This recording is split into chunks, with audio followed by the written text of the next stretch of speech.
Hello student, स्वागत है आपका आईसीटी वर्चुअल क्लासेस में। मैं हूं कविता, आपकी बायो टीचर। उम्मीद करती हूं आप सभी अच्छे होंगे और स्वस्थ होंगे।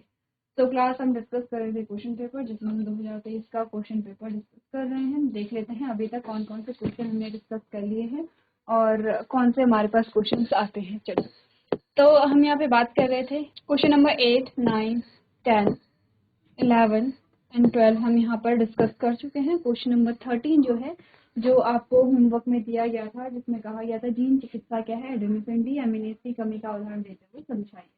तो आपको डेफिनेशन सिर्फ डेफिनेशन नहीं लिखनी है, बल्कि एक पर्टिकुलर आपको एग्जांपल दिया गया है कि इसका यूज करके आपको समझाना है कि जीन थेरेपी क्या होती है। अच्छा, जीन थेरेपी जो है, सबसे पहले तो हमें शब्द से ही पता चल रहा है कि जीन की थेरेपी की जा रही है। कोई डिफेक्टेड जीन अगर है, कोई डैमेज जीन अगर है, ठीक है, कोई एबनॉर्मल जीन अगर है, तो उसको क्या किया जाता है, रिप्लेस किया जाता है। यहाँ पर उसको हम जीन थेरेपी कहते हैं। एक बार हम देखेंगे। देखो देखो क्वेश्चन है, जीन चिकित्सा क्या है, एडेनोसिन डीएमिनेज की कमी का उदाहरण देते हुए समझाइए। आप समझो चीजों को एक एक करके, जो आपको चीजें बता रखी हैं। क्या है?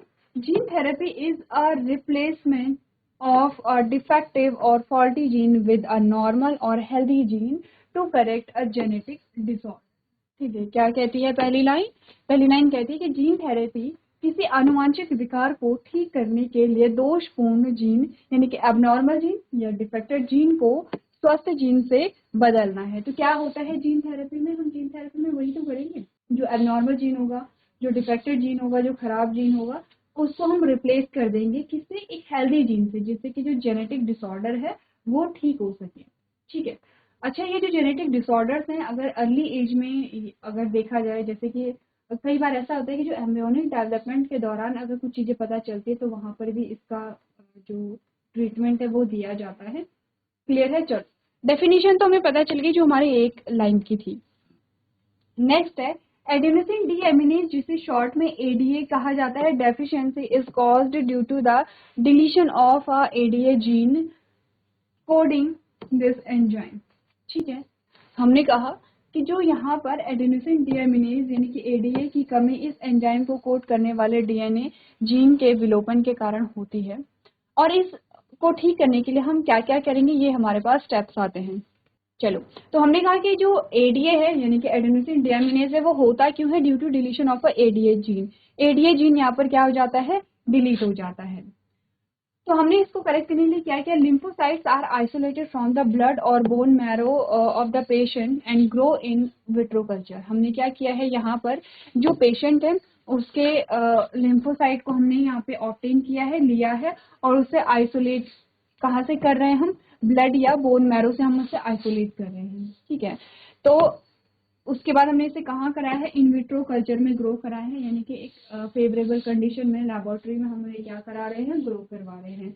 The faulty ADA gene is removed and in situ hybridization of a normal ADA gene is done through a transformation technique using a adenoviral vector। ठीक है, अब हमने क्या किया? जो faulty ADA gene है, ठीक है, जो फॉल्टी एडीए जीन था यानी कि जो एबनॉर्मल एडीए जीन था, उसको रिमूव कर दिया जाता है and in situ hybridisation of a normal ADA gene, और वहां पर जो नॉर्मल एडीए जीन है उसको इंसर्ट किया जाता है थ्रू ट्रांसफॉर्मेशन टेक्निक। किसके थ्रू? ट्रांसफॉर्मेशन टेक्निक के through, using a adeno viral vector. Vector कौन सा होगा? एडिनो वायरल वेक्टर होगा, क्योंकि हमने कहा था कि ह्यूमन सेल में हम वायरस को एज अ वेक्टर लेते हैं, लेकिन कब?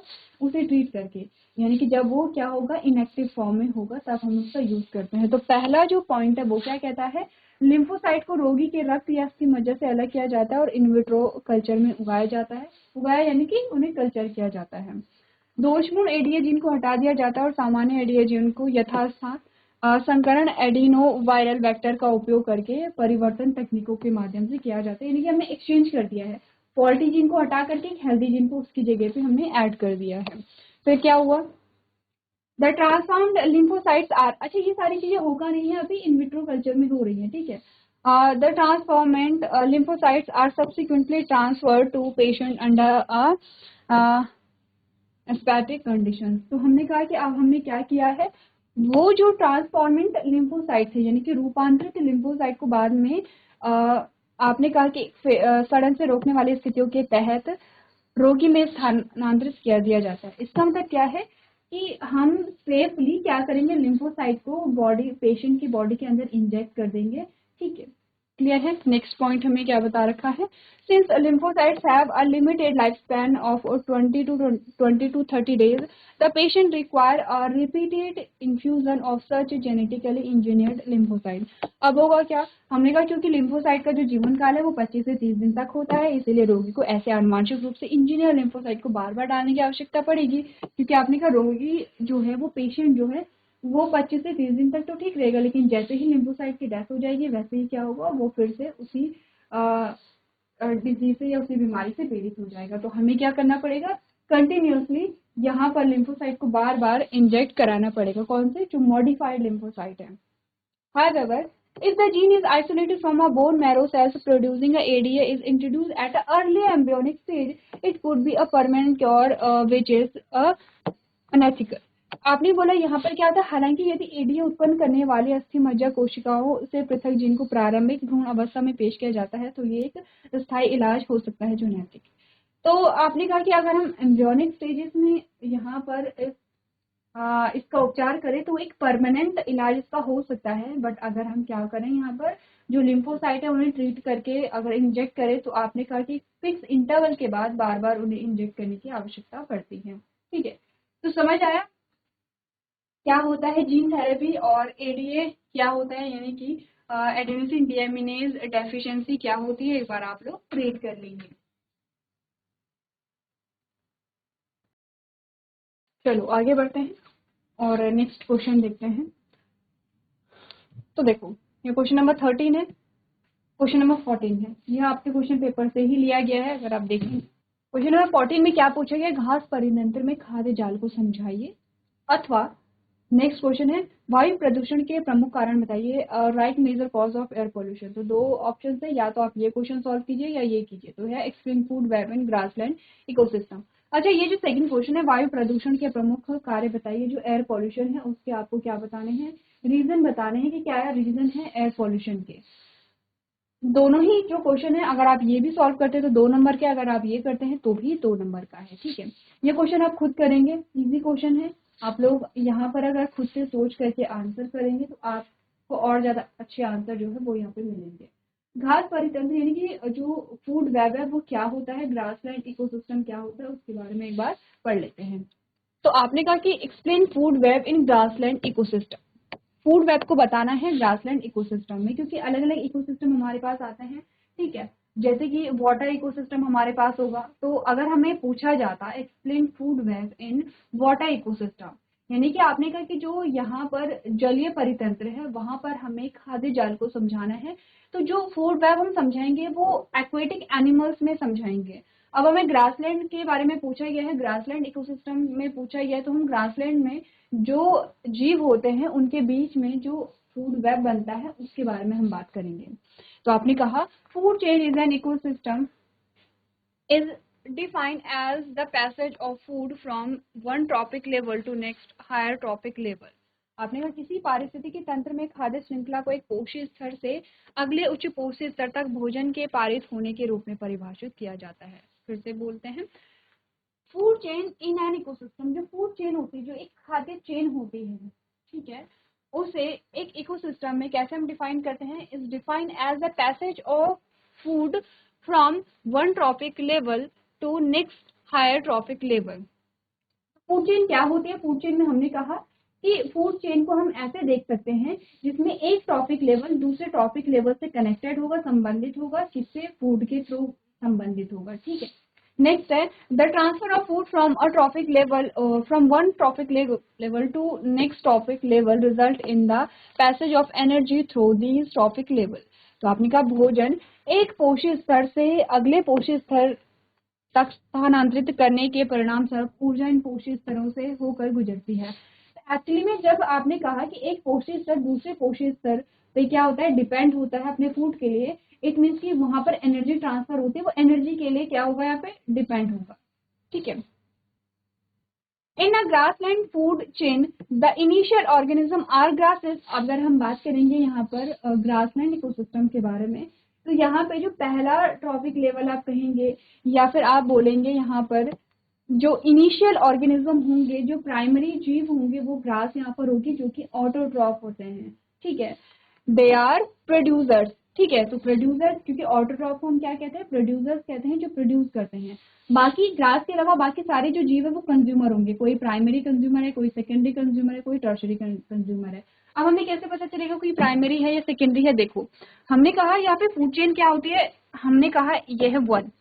वन का मतलब यह है घास। ठीक है, अब इस घास को कोई जीव खाएंगे, नंबर 2 उनका नाम है, यह है घास या ग्रास। इसको कोई जीव खाएंगे, तो जो घास है वो तो क्या है, प्रोड्यूसर्स है, और क्योंकि ये इसको खा रहा है तो ये कंज्यूमर है, ये उपभोक्ता है, कंज्यूमर है। आपने कहा जो डायरेक्टली प्रोड्यूसर्स को खाते हैं वो क्या होंगे, हमारे प्राइमरी कंज्यूमर्स होंगे। अब ये जो कंज्यूमर्स है, प्राइमरी कंज्यूमर्स, इन्हें खाने के लिए भी कोई और जीव होंगे, इनको हम क्या कहेंगे, सेकेंडरी कंज्यूमर कहेंगे, ये हमारे प्राइमरी कंज्यूमर होंगे। अब ये सेकेंडरी कंज्यूमर को खाने के लिए भी कोई और जीव होंगे और इसे हम टर्शरी कंज्यूमर कहेंगे। तो ऐसे हम डिसाइड करते हैं कि प्राइमरी कंज्यूमर, सेकेंडरी कंज्यूमर और टर्शरी कंज्यूमर क्या होते हैं। जो डायरेक्टली प्रोड्यूसर्स को खाते हैं वो प्राइमरी कंज्यूमर्स हैं, जो प्राइमरी कंज्यूमर्स को खाते हैं वो सेकेंडरी कंज्यूमर्स हैं, जो सेकेंडरी कंज्यूमर को खाते हैं वो टर्शरी कंज्यूमर्स हैं। ठीक है, अच्छा, प्राइमरी कंज्यूमर, सेकेंडरी कंज्यूमर का मतलब समझते हैं, प्राथमिक उपभोक्ता, द्वितीय उपभोक्ता, तृतीय उपभोक्ता। ठीक है, और ये हमारे क्या होते हैं, यहाँ पे प्रोड्यूसर्स होते हैं। ठीक है, तो हमने बोला घास के मैदान में खाद्य श्रृंखला में प्रारंभिक जीव घास है, ऐसे में उत्पादक हैं, ये क्या होते हैं, उत्पादक होते हैं, जो सौर ऊर्जा का उपयोग करके भोजन को उत्पादन करते हैं। ठीक है, तो आपने कहा they are producers which produce food using solar energy. Insect are primary consumer, they eat plant, they are herbivores. Frog are secondary consumers, they eat insect and they are carnivores. Snake and tertiary consumers, they are carnivores and eat frog. अब देखो, आपको एक example दिया गया। ठीक है, हमें बताया गया है यहाँ पर जो कीड़े हैं वो प्राथमिक उपभोक्ता हैं। अच्छा, सबसे पहले तुम्हें उत्पादक हमें मिले हैं, उत्पादक या जिन्हें प्रोड्यूसर्स कहते हैं। प्रोड्यूसर्स तो कौन होंगे, घास होगी। ठीक है, घास क्या है, प्रोड्यूसर्स है। घास को क्या खाते हैं, आपने कहा जो पौधे जो हैं, जो कीड़े जो हैं वो घास को खाते हैं, और वो क्या है, यहाँ पे हर्बीवोर्स हैं। हर्बीवोर्स का मतलब जो घास खाने वाले जीव होते हैं उन्हें हम हर्बीवोर्स कहेंगे, और इसीलिए कीड़े जो है ये प्राथमिक उपभोक्ता हैं, क्योंकि ये क्या करते हैं, पौधे को खाते हैं, और ये क्या होंगे, यहाँ पे शाकाहारी होंगे। अब ये जो कीट है जो घास को खा रहे हैं, जिन्हें हम प्राइमरी कंज्यूमर कह रहे हैं या प्राथमिक उपभोक्ता कह रहे हैं, इनको खाते हैं मेंढक। तो मेंढक क्या होंगे, यहाँ पे द्वितीय उपभोक्ता होंगे। ठीक है, दो द्वितीय उपभोक्ता क्या आ गए हैं, मेंढक यहाँ पर आ गए हैं, क्योंकि ये कीड़े को यहाँ पे खाते हैं और ये मांसाहारी होते हैं। अब हमने कहा सांप जो है वो तृतीय उपभोक्ता है, क्योंकि ये मांसाहारी होते हैं और ये क्या करते हैं, मेंढक को खाते हैं। तो अब देखो, हमने बोला प्रोड्यूसर जो है वो तो घास है यहाँ पे। ठीक है, घास है प्रोड्यूसर। दूसरा, आपने कहा घास को कौन खाते हैं, कीड़े खाते हैं, और कीड़े क्या है, प्राइमरी कंज्यूमर या प्राथमिक उपभोक्ता है। तो ये क्या है, कीट क्या है, हमारे प्राथमिक उपभोक्ता। प्राथमिक उपभोक्ता कौन होंगे, जो हमारे प्रोड्यूसर्स को खाएंगे, जो घास को खाएंगे। अब जो प्राइमरी कंज्यूमर या प्राथमिक उपभोक्ता को खाते हैं वो हमारे सेकेंडरी कंज्यूमर या द्वितीय उपभोक्ता कहलाते हैं। वो कौन होंगे, यहाँ पे मेंढक होंगे। ये हमारे क्या हो जाएंगे, यहाँ पे मेंढक होंगे। मेंढक क्या होते हैं, यहाँ पे द्वितीय उपभोक्ता होते हैं। ठीक है, द्वितीय उपभोक्ता कौन होंगे, जो प्राथमिक उपभोक्ता को खाएंगे। तो प्राथमिक उपभोक्ता को खाने वाले द्वितीय उपभोक्ता, द्वितीय उपभोक्ता को खाने वाले तृतीय उपभोक्ता। तो यहाँ पर क्या होगा, सांप होगा। नहीं, जो सांप है वो क्या है, यहाँ पे तृतीय उपभोक्ता है, क्योंकि ये द्वितीय उपभोक्ता को खाते हैं। एक ग्रासलैंड में हमारे पास क्या आता है, एक फूड वेब आता है यहाँ पे। ऐसे ही आपने, ये तो फूड चेन है, ये फूड वेब नहीं है, ये फूड चेन है। ऐसे ही बहुत सारी जो चेन है वो आपस में कनेक्टेड होती हैं, और इसको नाम दिया जाता है यहाँ पर क्या, फूड वेब नाम दिया जाता है। ठीक है, क्लियर है। तो हमने क्या यहाँ पे डिस्कस किया है, आपने कहा फूड चेन हमने डिस्कस की है। अब आपका काम क्या है, आपका काम है फूड वेब बनाना। ये तो हमने ग्रासलैंड में फूड चेन देखी है। अब फूड वेब कैसे बनेगी, आपने कहा कि फूड वेब का मतलब होता है कि जहाँ बहुत सारी फूड चेन क्या होती है, एक दूसरे से कनेक्टेड होती है, उसको हम फूड वेब कहते हैं। ये समझ आया कि ग्रासलैंड इकोसिस्टम क्या होता है, ग्रासलैंड इकोसिस्टम में कैसे फूड चेन चलती है। अब आपको करना क्या है, फूड वेब यहाँ पर बनानी है। तो एक बार जल्दी से आप क्या करेंगे, फूड वेब यहाँ पर बनाएंगे।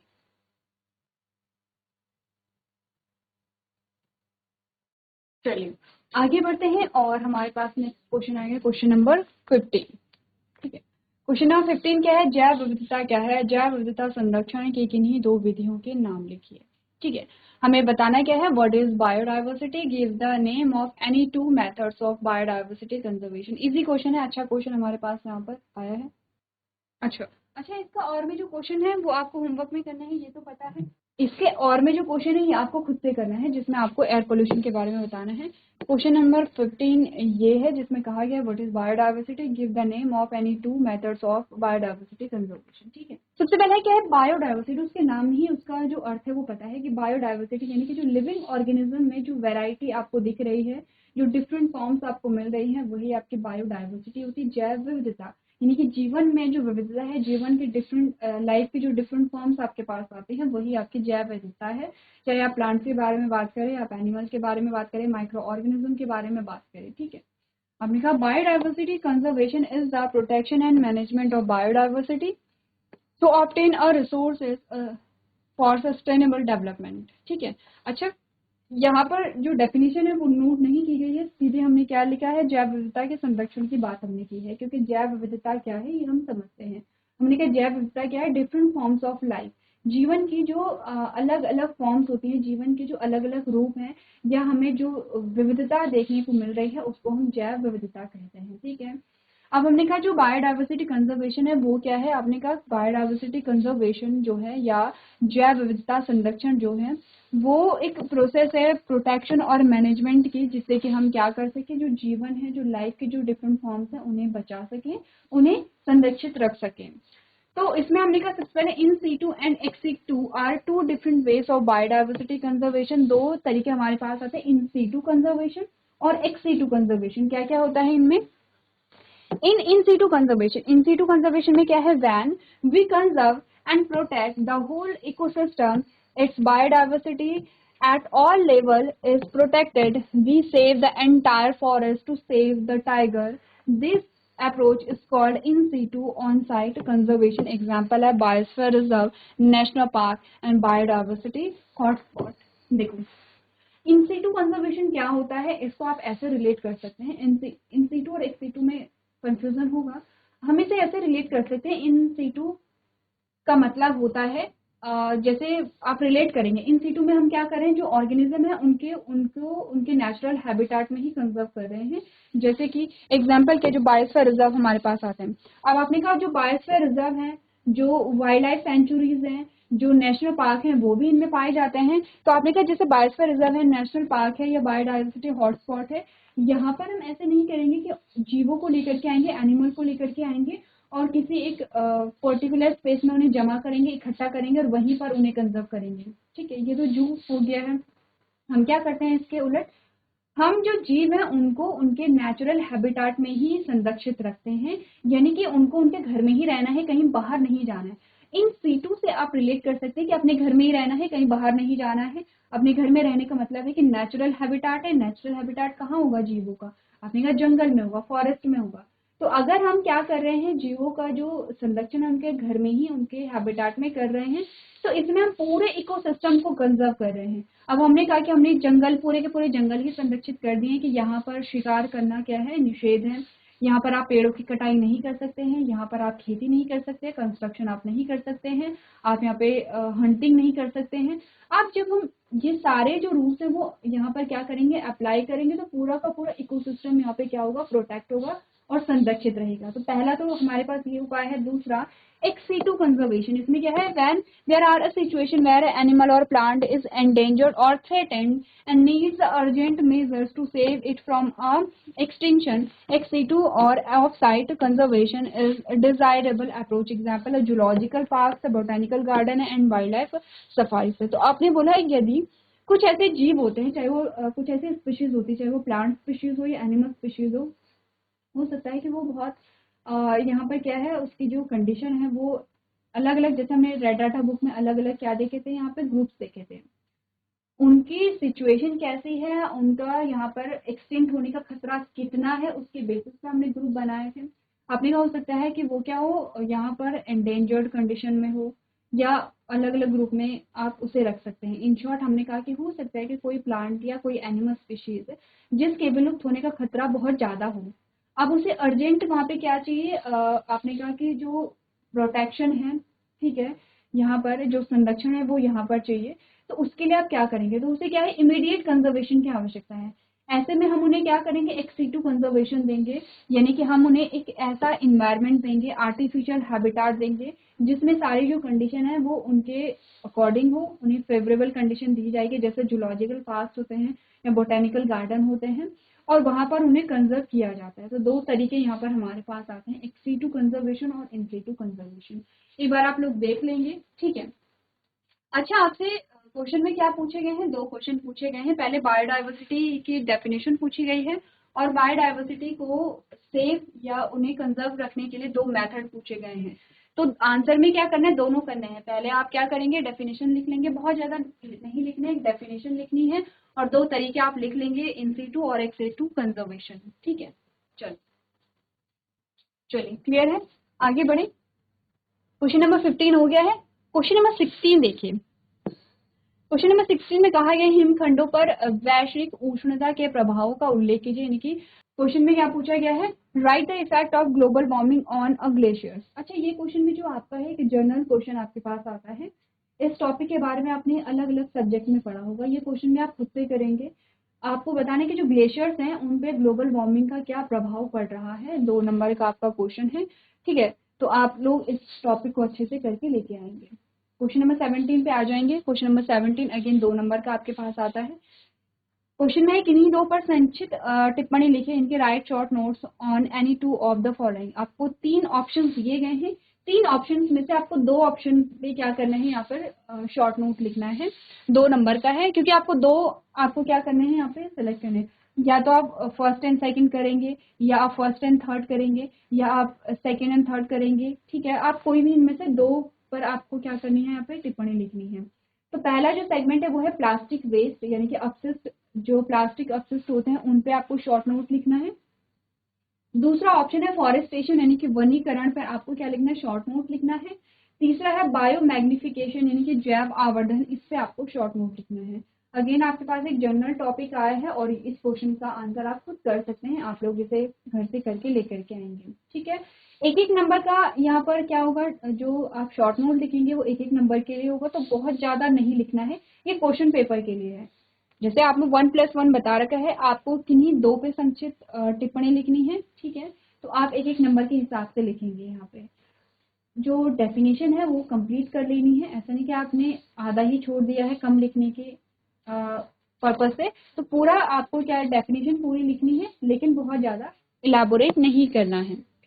क्वेश्चन नंबर 18 पे आ जाओ। क्वेश्चन नंबर 18, अच्छा यहाँ तक के जो क्वेश्चन है, क्वेश्चन नंबर 17 तक, क्वेश्चन नंबर 8 से लेके क्वेश्चन नंबर 17 तक 2-2 नंबर के क्वेश्चन हैं। क्वेश्चन नंबर 18 से आपके 3 नंबर के क्वेश्चन शुरू हो जाते हैं। अब इन्हें यहाँ पर आपको थोड़ा सा क्वेश्चन का आंसर जो है वो इलाबोरेट करके लिखना होगा।